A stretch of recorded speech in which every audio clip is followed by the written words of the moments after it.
à tous, donc on est actuellement à Genève-sur-Sambre pour l'exposition René Haussmann, donc on voit ici. Donc c'est une exposition qui est composée de plein de bandes dessinées de cette personne-là, donc ce dessinateur-là, qui est né à Verviers en 1936 et malheureusement décédé en 2016, aussi à Verviers. C'est un dessinateur qui est principalement animalier, que ce soit des animaux préhistoriques. Ici, l'exposition est justement concentrée sur ces œuvres préhistoriques, mais il fait aussi beaucoup de dessins de personnes imaginaires comme les gnomes, les nains, etc., que sa grand-mère lui a inspiré, on vous expliquera plus tard. Et après une petite description, ici pour l'analyse, donc on revient sur cette grande fresque murale qui est justement réservée bien à cette exposition, qui a trois plans principaux. Donc le premier plan, c'est le grand plan, principal, qui concerne les grands animaux comme le mammouth ici, les sortes de buffles et les rhinocéros ici, où les pelages se confondent, qui sont très similaires, parce qu'on ne voit quasiment pas la différence entre le mammouth et l'animal ici, et ça concerne donc tous les grands animaux. Ensuite, la deuxième partie concerne les animaux plus dynamiques, plus fins et plus dynamiques, c'est ça, comme le cerf ici, avec comme la biche derrière, et ici les lans, ainsi que ce qui s'apparente plutôt à un ancêtre du cheval, et je ne sais pas exactement le nom de l'animal, mais plus dynamique et plus athlétique. Et ensuite, la troisième part, c'est tout ce qui est un bébé d'animaux, comme ça le bébé d'ours, le bébé d'éléphant, qui ajoute comme une petite tendresse familiale à cette œuvre qui pour montrer que les humains là ne sont pas les seuls petits êtres, et donc ça ajoute un petit peu de sympathie à cette œuvre, et que voilà, les humains paraissent vraiment très très petits par rapport aux autres. Ensuite, donc, on voit bien que c'est très décoratif et pédagogique, il n'y a aucun fond derrière, mais parce qu'on se concentre sur justement l'aspect anatomique des animaux, le pelage, etc. Parce qu'on voit bien, par exemple, les détails comme ici, les troncs qui s'entremêlent, comme par exemple les griffes et les autres qui sont très détaillés,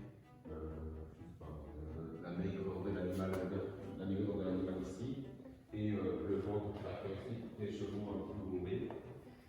Voilà, c'est ça, c'est pour se montrer que les humains sont relativement petits face à cette impressionnante, qu'on peut très bien le dire, impressionnante œuvre et impressionnants animaux. Comme Romain nous l'a dit, la spécialité de Monsieur Haussmann était le dessin. Il faisait des œuvres en tout genre, mais aimait particulièrement les animaux et plus précisément ceux de la préhistoire. C'est donc dans la BD Les Chasseurs de l'Aube qu'il a fait ses preuves en tant que dessinateur. Dans cette BD, nous retrouvons des hommes de l'époque datant de moins 30 000 ans, poursuivant leur épopée au milieu d'animaux du Paléolithique.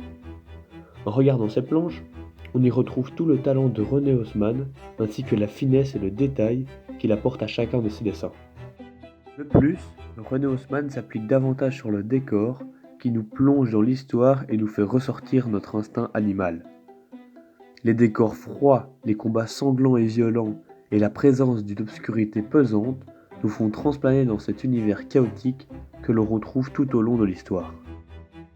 Entre les dessins de Monsieur Haussmann, nous pouvons établir une comparaison. D'habitude, Monsieur Haussmann ne dessinait que des animaux ou des créatures imaginaires, dans un esprit totalement amusant, mais dans Les Chasseurs de l'Aube, on voit que les dessins sont obscurs et expriment des aspects violents et sanguinaires qu'il n'aurait jamais représentés auparavant. Pour conclure, nous pouvons nous demander pourquoi est-ce de la culture ? Eh bien, c'est de la culture car premièrement, c'est de l'art. Et l'art est la seule trace que nous laissons derrière nous sur notre façon de penser, sur notre société et donc sur notre culture. Ici, pour les mammouths et animaux préhistoriques, on peut l'accepter car cela fait partie du passé du monde, après tout. Mais pour ce qui est des personnages imaginaires comme les gnomes et les nains, cela peut paraître plus étrange car personne n'y croit finalement à ces bêtes, si ? Et pourtant, cela fait tant bien cauchemarder que rêver dans notre imaginaire.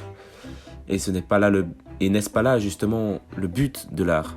Être esthétique mais aussi mélanger le réel et l'imaginaire. Voilà pourquoi les dessins de René Haussmann font partie de la culture.